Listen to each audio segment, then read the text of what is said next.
single dad cooked for his sick neighbor. She woke up as his new CEO. They laughed when he showed up to the building management meeting holding a casserole dish. Portia Vane leaned toward her co-owner, Brent Collier, and said, loud enough for the hallway to hear, "I didn't realize we were accepting rent in Meatloaf now."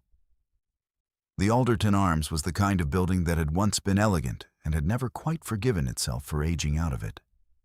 Crown molding, original tile floors, a lobby chandelier that hadn't been fully functional in 4 years because Portia Vane, who owned 60% of the building's management company, considered the repair, quote, laughable, and the tenants lucky to have lighting at all. She stood near the elevator in a camel blazer and the permanent expression of someone who had decided long ago that her time was worth more than everyone else's. Beside her, Brent Collier, minority owner, her brother-in-law, her echo, smirked and crossed his arms. Nathan Cole stood in the hallway of the 3rd floor, casserole dish wrapped in a dish towel, his 7-year-old daughter Maya pressed against his leg. He'd knocked on apartment 3C 20 minutes ago. He was still waiting for his neighbor to answer. He was not there for the management meeting. He was there because the woman in 3C, Diana Ashworth, whom he had spoken to exactly 11 times in the 14 months they'd lived across the hall from each other, had not collected her mail in 3 days. And this morning, her newspaper was still on her doormat. And last night, he'd heard her coughing through the wall at 2 a.m. and again at 4. And he'd made a pot of soup because it was the only thing he knew how to do about it. What Portia Vane did not know, standing in that hallway with her smirk and her camel blazer, was that the woman in 3C was Diana Ashworth, incoming CEO of Morrow & Strand Capital Group, the private equity firm that had just 2 weeks prior completed a quiet acquisition of the Alderton Arms Management Company. What Brent Collier did not know was that by Friday of that week, Portia would be receiving a certified letter from Morrow & Strand's legal team outlining the terms of her buyout. What neither of them knew was that the man in the hallway holding a casserole dish had cooked the meal that would make Diana Ashworth remember why she'd chosen the building, and the neighbor, and the community she wanted to protect. But right now, Nathan Cole just shifted the dish to one arm, squeezed Maya's hand once, and knocked on the door of 3C again. 9 hours earlier, his alarm had gone off at 5:20 a.m. in a dark apartment that smelled like laundry detergent and the last of the coffee he needed to replace. Maya was still asleep when he got up. He moved quietly. It was a habit by now. The particular choreography of a single parent in a small space. Every motion calibrated to not wake the one person who needed the sleep more than he did. He started the coffee, packed her lunchbox, cut the crusts off her sandwich because she'd asked him to stop doing that 6 weeks ago and he kept forgetting, and she'd taken to removing them herself with a kind of patient dignity that made him feel both proud and vaguely judged. He'd been in apartment 3D for 14 months. Before that, a house with a yard and a joint mortgage and a life that had rearranged itself around a divorce he hadn't seen coming until it was already in progress. He hadn't fought for the house. He'd fought for Maya, and he'd gotten her 5 days a week, every other weekend on alternating months, which on paper looked like a schedule and in practice looked like his entire reason for staying organized. The apartment was enough. 2 bedrooms, south-facing windows, a kitchen he'd learned to actually use over the past year, because takeout every night was not sustainable on a project manager's salary. And also Maya had started asking questions about vegetables. He'd bought a cookbook. He'd watched videos. He'd made mistakes with zucchini that he preferred not to discuss. He was good at the soup now, though. He'd made it 4 times. He'd heard his neighbor through the wall at 2 a.m. the night before. That particular kind of coughing that doesn't sound like it's going anywhere. And he'd lain awake for a while thinking about it. He didn't know Diana Ashworth well. She kept unusual hours. She traveled. She wore the expression of someone mid-calculation, always slightly elsewhere even when she was standing directly in front of you. She'd accepted a borrowed phone charger from him once in the elevator and said, "Thank you, I'll return this. I'm not someone who doesn't return things," which he'd thought was a strange and oddly specific thing to say. She had returned it 2 days later, with a post-it note that said, "Charged to 100%, D." He'd thought about her more than the 11 conversations warranted. He was aware of this. At 6:15, he woke Maya, who appeared in the kitchen already dressed because she had decided the previous evening what she was wearing and executed morning routines with terrifying efficiency for a second grader. "You're making soup," she said. "For Mrs. Ashworth next door. I think she's sick." Maya considered this. "Does she have kids?" "I don't think so." "Who takes care of her when she's sick?" He'd been thinking about exactly that. "I'm going to take her some soup," he said, "and find out." Maya nodded like this was a reasonable and complete answer, sat down, and ate her toast. The school drop-off took 18 minutes. Nathan was back at the Alderton Arms by 8:05. Soup transferred into the casserole dish he usually used for pasta bakes, covered in foil, wrapped in the blue dish towel that had been a housewarming gift from his sister and had the phrase "Eat well, live well" embroidered on it in letters he'd always found slightly aggressive. The building management meeting was happening in the third-floor hallway because Portia Vane had decided, apparently, that the lobby wasn't formal enough, and the meeting room on the second floor smelled like the Hendersons' dog. Nathan had not been invited to the meeting. He had not been informed of the meeting. He had simply appeared in the hallway at the wrong moment with a casserole dish and his daughter's school friend trailing behind him. Maya had a half day, and he'd miscalculated pickup. And Portia Vane had drawn her own conclusions. "Domestic," she said to Brent, not quietly. "Very domestic." Nathan ignored her. He knocked on 3C again. The door opened on the fourth knock. Diana Ashworth looked like a person who had been fighting a fever for 2 days and was losing on points. Her dark hair, usually precise, was pulled back unevenly. She was wearing a sweater that appeared to belong to a larger person. She was holding her phone and squinting slightly at the light from the hallway. "Mr. Cole? I heard you coughing last night. Both times." He held up the dish. "Chicken and rice soup. It's not fancy, but it's hot and it's real, and you should probably eat something." She looked at the dish, then at him. Something moved across her face. Not sentimentality, but something more useful than that. The recognition of a person who meant what they said. "You made soup," she said. "My daughter helped with the carrots." He glanced back. Maya waved solemnly from behind his elbow. Diana looked at Maya for a moment. "Hi." "You look like you need soup," Maya said. "We made it good." A pause. Then Diana stepped back from the door. "Come in," she said. Behind them in the hallway, Portia Vane watched this exchange with an expression like someone had just moved the goalposts on a game she'd already won. The inside of 3C was the apartment of someone who worked everywhere and lived nowhere in particular. A standing desk by the window, 3 monitors, a whiteboard covered in diagrams that meant nothing to Nathan and clearly meant everything to Diana. Stacks of folders, 2 half-drunk glasses of water, a dying succulent on the windowsill that appeared to have been watered approximately once, enthusiastically, and then abandoned. Nathan set the soup on the kitchen counter. "Do you have a pot?" "Somewhere." He found it. He transferred the soup. He turned on the burner at medium-low. Diana sat on the couch, watching him navigate her kitchen with the slightly dazed expression of someone running a fever and processing something unexpected simultaneously. Maya had found a book on Diana's coffee table, a thick one with the words "Behavioral Economics" on the spine, and was reading the back cover with great seriousness. "You live alone?" Nathan asked. Yes. Family nearby? Boston. I haven't told them I'm sick because my mother will drive down and reorganize my kitchen. She'd probably water the succulent. Diana looked at the windowsill. It was doing fine.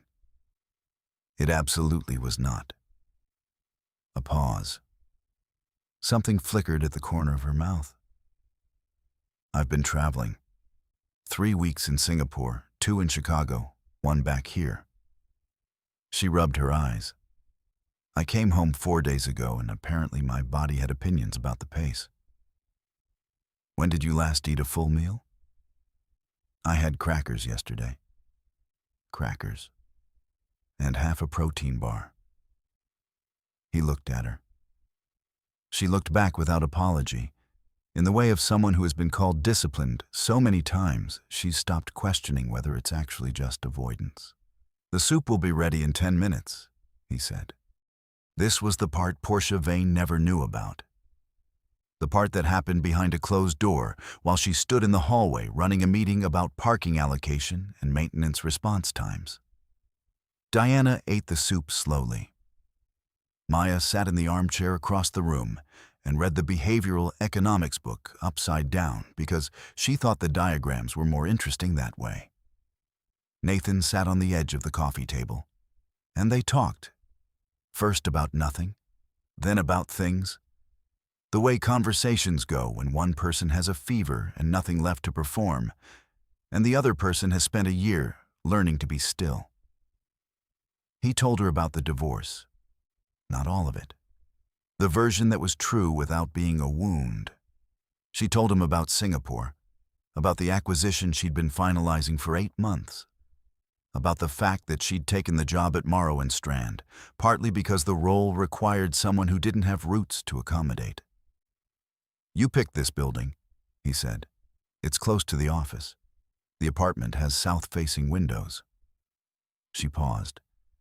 And there's something about the kind of building that has crown molding and a broken chandelier. It's like a person who's trying.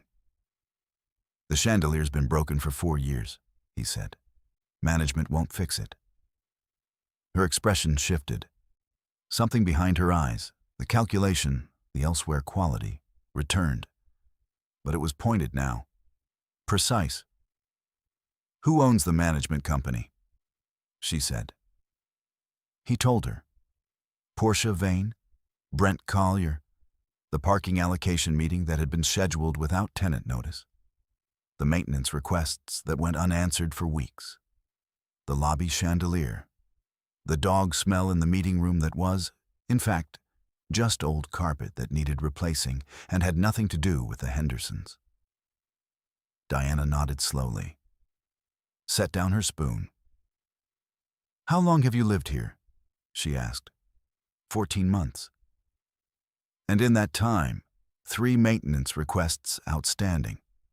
1 heating issue last winter they patched instead of fixed. And last April, Portia sent a letter saying the building was implementing a community standards assessment, which turned out to mean she wanted to fine the Pattersons in 2B for hanging laundry on their balcony. Did they get fined?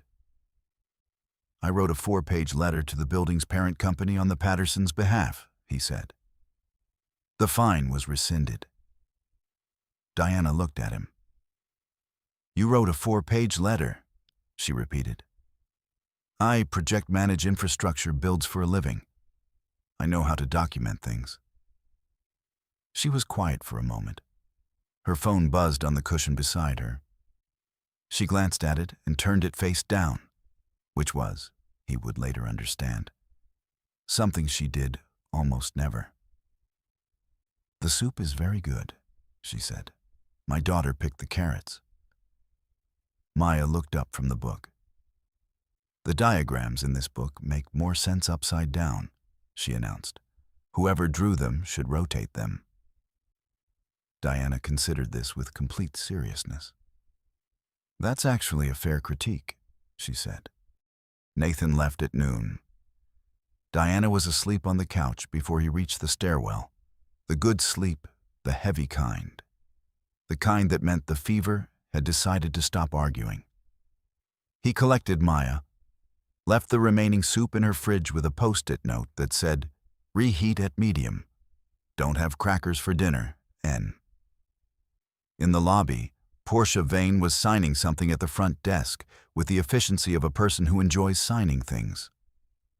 She looked up when Nathan came through the stairwell door. "Playing nurse?" she said. "My neighbor's sick," he said. "How noble." She capped her pen. "I hope you know that bringing unannounced guests into other residence units is technically a violation of the community policy." Nathan paused. "I brought soup." She opened the door. "Still, we have standards, Mr. Cole. Nathan Cole, 3D. He looked at her steadily. "I've lived here 14 months. We've had 3 maintenance requests outstanding for 6 of them, including the hallway light outside my daughter's room." He said it without heat. Just fact, the way you state a figure in a report. "I'd appreciate if that was on the agenda for your next meeting." Portia smiled the smile of someone who had no intention of putting it on any agenda. "I'll make a note," she said. He held her gaze for 1 beat longer than she expected. Then he took Maya's hand and walked out to the street. What he didn't know, what he couldn't have known, was that upstairs, on the couch in 3C, Diana Ashworth was sleeping with her phone still face down on the cushion. And that on the screen, face down, was a text from her assistant that read, "Alderton Arms MGMT Company finalization confirmed. You're listed as controlling interest effective Monday. Welcome to property ownership, Diana." The truth was already there. It just hadn't introduced itself yet. 3 days later, Nathan got a call from a number he didn't recognize. He almost didn't answer. He was in the middle of a site review document. Maya was doing homework at the kitchen table. And unknown numbers were usually someone trying to extend his car warranty.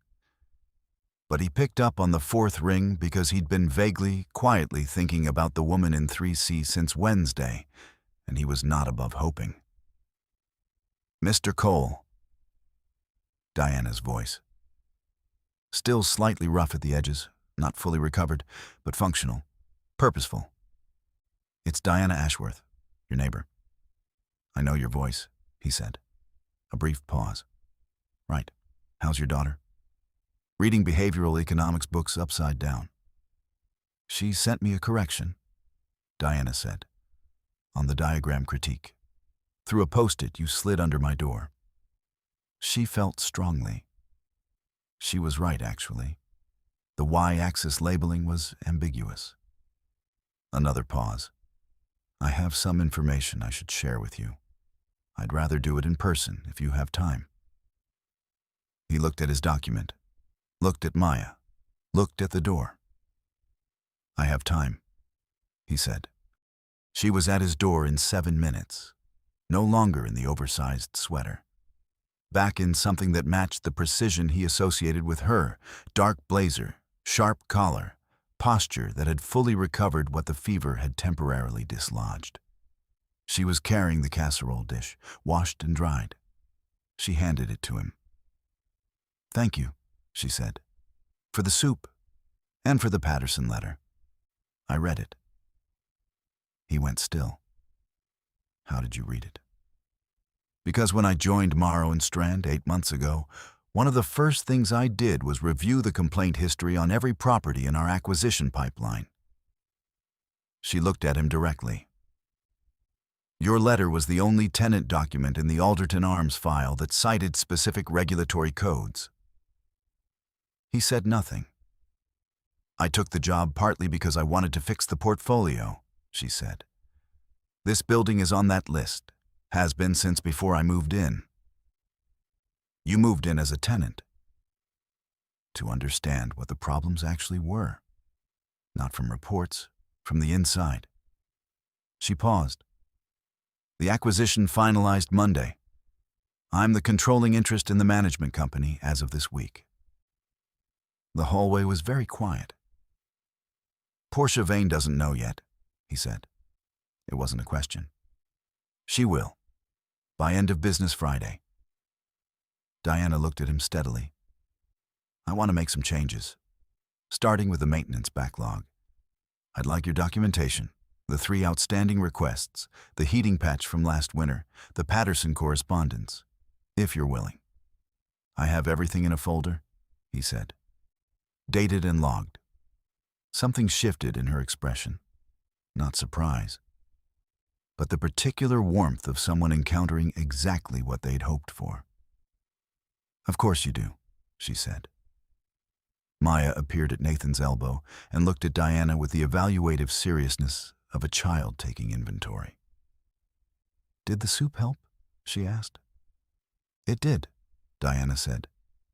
It was the best soup I've had in a long time. We should make you more, Maya said. You still look a little pale. Diana blinked. Nathan watched her work out how to respond to a 7-year-old offering soup as a genuine solution. I'd like that, Diana said finally. And for just a moment, under the flickering hallway light that had been on the maintenance list for 6 months, she smiled like someone who had stopped being elsewhere. By Friday at 4:47 p.m., Portia Vane received a certified letter. It came through Morrow and Strand's legal team, and it was written in the particular language that legal teams use when the news is not good for the recipient, and accuracy is more important than softening. The letter outlined the completion of the management company acquisition. It outlined the terms of Portia's buyout, fair, specific, and final. It cited the outstanding maintenance backlog, the tenant complaint history, the unresolved building code issues that had been flagged in 2 separate inspections and addressed in neither. It cited, specifically, a 4-page letter submitted by a tenant in Unit 3D in April of the previous year. Portia called Brent. Brent did not have useful information. She called her attorney. Her attorney said the terms were clean and contesting them would cost more than accepting them. She sat in her car in the parking garage for 22 minutes. Then she drove home. Brent Collier's consulting arrangement with the management company, which had been informal and generous and the kind of arrangement that works fine until it doesn't, was not renewed. He called Portia twice. She didn't answer. The Alderton Arms maintenance backlog was addressed in full within 3 weeks. The hallway light outside apartment 3D, a repair that had been on the log since October, a $40 fix, was replaced on a Tuesday morning by a maintenance worker who did it in 11 minutes and left a receipt. Nathan found it when he came home. He stood in the newly lit hallway for a moment. Then he took a photo of it and sent it to Maya's school tablet with the message, "The light works," she sent back, finally. 6 weeks later, the 4 of them ate dinner at the kitchen table in apartment 3D. Diana had knocked on the door on a Thursday, holding a bottle of wine and a slightly uncertain expression, which Nathan had learned was what she looked like when she wanted something and wasn't sure she was allowed to ask for it.